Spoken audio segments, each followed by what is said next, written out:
ಭುವನೇಶ್ವರದಲ್ಲಿ ನಡೆಯಲಿರುವ ಅಖಿಲ ಭಾರತ ಪೊಲೀಸ್ ಮಹಾನಿರ್ದೇಶಕರು ಹಾಗೂ ಪೊಲೀಸ್ ಮಹಾನಿರೀಕ್ಷಕರ ಸಮ್ಮೇಳನ ಸೇರಿದಂತೆ ಹಲವು ಕಾರ್ಯಕ್ರಮಗಳಲ್ಲಿ ಪಾಲ್ಗೊಳ್ಳಲು ಪ್ರಧಾನಿ ನರೇಂದ್ರ ಮೋದಿ ಅವರು ಇಂದಿನಿಂದ 3 ದಿನ ಒಡಿಶಾಕ್ಕೆ ಭೇಟಿ ನೀಡಲಿದ್ದಾರೆ.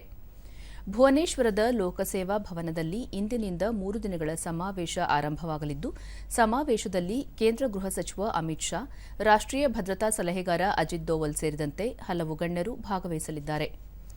ಎಲ್ಲಾ ರಾಜ್ಯಗಳು ಹಾಗೂ ಕೇಂದ್ರಾಡಳಿತ ಪ್ರದೇಶಗಳ ಪೊಲೀಸ್ ಮಹಾನಿರ್ದೇಶಕರು, ಸಿಆರ್ಪಿಎಫ್, ರಾ, ಎನ್ಎಸ್ಜಿ, ಇಂಟೆಲಿಜೆನ್ಸ್ ಬ್ಯೂರೋ ಮತ್ತು ಎಸ್ಪಿಜಿ ಮುಖ್ಯಸ್ಥರು ಸಹ ಸಮ್ಮೇಳನದಲ್ಲಿ ಭಾಗವಹಿಸಲಿದ್ದಾರೆ. ಸಮ್ಮೇಳನ ರಾಷ್ಟ್ರೀಯ ಭದ್ರತಾ ಸವಾಲುಗಳು ಹಾಗೂ ಪೊಲೀಸ್ ಪಡೆಗಳ ಹೊಣೆಗಾರಿಕೆ ಅಂಶಗಳ ಕುರಿತು ಕೇಂದ್ರೀಕರಿಸಲಿದೆ. ಆಂತರಿಕ ಭದ್ರತೆ, ಸೈಬರ್ ಅಪರಾಧ, ಮಾವೋವಾದಿಗಳ ಬೆದರಿಕೆ ಹಾಗೂ ಕೃತಕ ಬುದ್ಧಿಮತ್ತೆ, ಡ್ರೋನ್ಗಳಂತಹ ಉದಯೋನ್ಮುಖ ತಂತ್ರಜ್ಞಾನಗಳಿಂದ ಎದುರಾಗಿರುವ ಸವಾಲುಗಳ ಕುರಿತು ಸಮ್ಮೇಳನದ ಕಾರ್ಯಸೂಚಿ ಒಳಗೊಂಡಿದೆ.